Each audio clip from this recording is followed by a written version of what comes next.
कहते हैं प्यार अंधा होता है, आखिर में किसे चुनेगी आरोही। देवेश, तुम्हें शर्म नहीं आती? तुम जिस लड़की के पीछे पड़े हो, भूल गए वो मेरी वाइफ है। विक्रम देवेश की बातों से गुस्सा था, क्योंकि देवेश विक्रम से बोल रहा था कि वो आरोही का पीछा कभी नहीं छोड़ेगा। देवेश अपने भाई की बहुत इज्जत करता था, लेकिन आरोही को खोने का डर उसके मन में बैठ गया था। आप कौन सी शादी की बात कर रहे हैं? वो शादी जो आपके लिए अपनी माँ को खुश करने के लिए किया गया समझौता है। आपकी लाइफ में आरोही के लिए कोई जगह नहीं है। वो तो बस आपके लिए एक मोहरा है। अगर आप सच में आरोही से प्यार करते हैं और आरोही भी आपसे प्यार करती है, तो मैं आप लोगों के बीच कभी नहीं आता।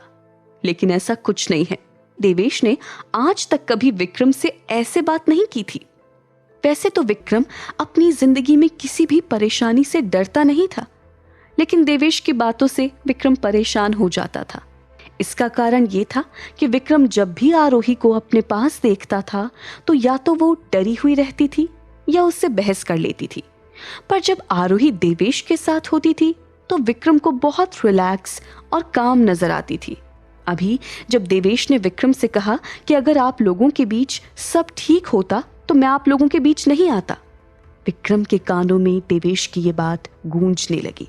तुम भूल गए अनन्या के बर्थडे वाले दिन, जब मैंने तुम्हें बताया था कि मेरी तबीयत ठीक नहीं रहती और मुझे लगता है कि मैं ज्यादा दिन जिंदा नहीं रहूंगा, तो तुमने मुझसे वादा किया था कि जब तक हमारा डिवोर्स नहीं हो जाता और जब तक मैं जिंदा हूं, तुम आरोही से दूर रहोगे और हमारे बीच आने की कोशिश नहीं करोगे। वो मैंने ऐसे ही बोल दिया था, अपनी भावनाओं में बहकर, लेकिन अब मैं उन बातों पर ध्यान नहीं दूंगा।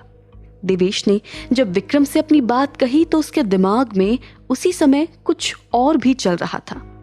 देवेश को कुछ देर पहले ही हॉस्पिटल में चरण ने उसे सारा सच बताते हुए कहा था, सरकार को कोई बीमारी नहीं है, वो तो बस आपको और आरोही मैडम को एक साथ देखकर उनका मन बेचैन होता है और उन्हें उल्टी होना शुरू हो जाती है और उन्हें चक्कर भी आते हैं। उन्होंने कई बार अपना चेकअप भी करवाया है, लेकिन रिपोर्ट नॉर्मल थी। लेकिन आप सरकार को मत बताना कि मैंने आपको ये बता दिया है, नहीं तो आप उनको जानते ही हैं। गुस्से में आकर वो मुझे नौकरी से भी निकाल सकते हैं। चरण की इसी बात को याद करके देवेश ने विक्रम से कहा था कि उसे विक्रम की बीमारी से कोई फर्क नहीं पड़ता। देवेश वहीं खड़ा था। तभी कार का दरवाजा खोलकर आरोही कार से बाहर आ गई। मैंने तो सोचा भी नहीं था कि मेरे लिए हुए कपड़े तुम पर इतने अच्छे लगेंगे। आज तो जैसे मेरा एक सपना ही पूरा हो गया है कि तुमने मेरा लाया हुआ कुछ पहना है। इतना बोलते हुए देवेश आरोही के चेहरे पर आए बाल को हटाने लगा। देवेश और आरोही को एक साथ देखकर विक्रम को बिल्कुल अच्छा नहीं लग रहा था। देवेश जो कुछ भी आरोही से बोल रहा था, विक्रम के दिल पर वो सारे शब्द किसी कांटे की तरह चुभ रहे थे।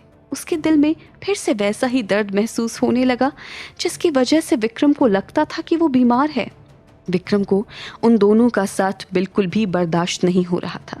तभी शिवानी अपने पति प्रियांश के साथ वहां आ गई। आरोही, मेरे हस्बैंड को जब से पता चला कि मेरी तबीयत खराब होने पर तुमने मेरी बहुत हेल्प की थी, तो ये सुनकर मेरे हस्बैंड को बहुत खुशी हुई थी और इसी खुशी में वो तुम्हें पार्टी देना चाहते हैं और तुम्हें अभी हमारी पार्टी में आने के लिए इनवाइट कर रहे हैं। ये सुनकर आरोही चौंक गई। अभी कुछ देर पहले ही प्रियांश आरोही के साथ बदतमीजी करने की कोशिश कर रहा था और शिवानी भी ये बात जानती थी, लेकिन शिवानी को इस बात से कोई फर्क नहीं पड़ता।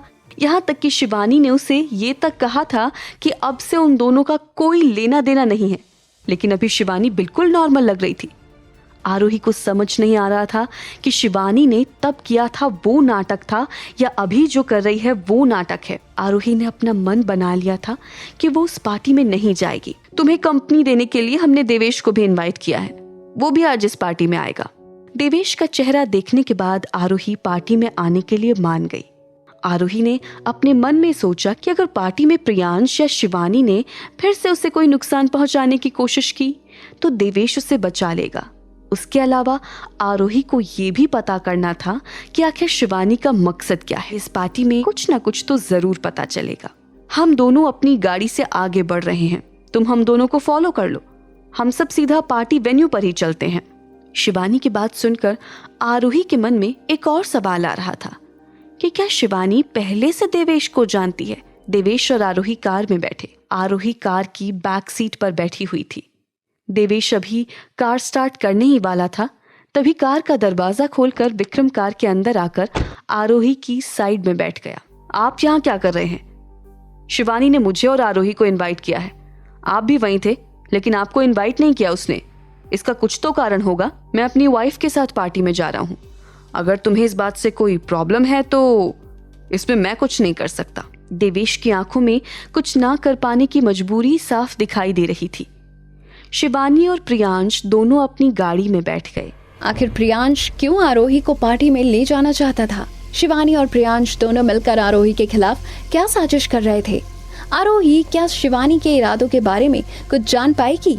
जानने के लिए देखिए अगला एपिसोड सिर्फ पॉकेट एफएम के YouTube चैनल पर। और शादी के बाद के सारे एपिसोड्स को सुनने के लिए डिस्क्रिप्शन में दी गई लिंक से डाउनलोड कीजिए पॉकेट एफएम ऐप।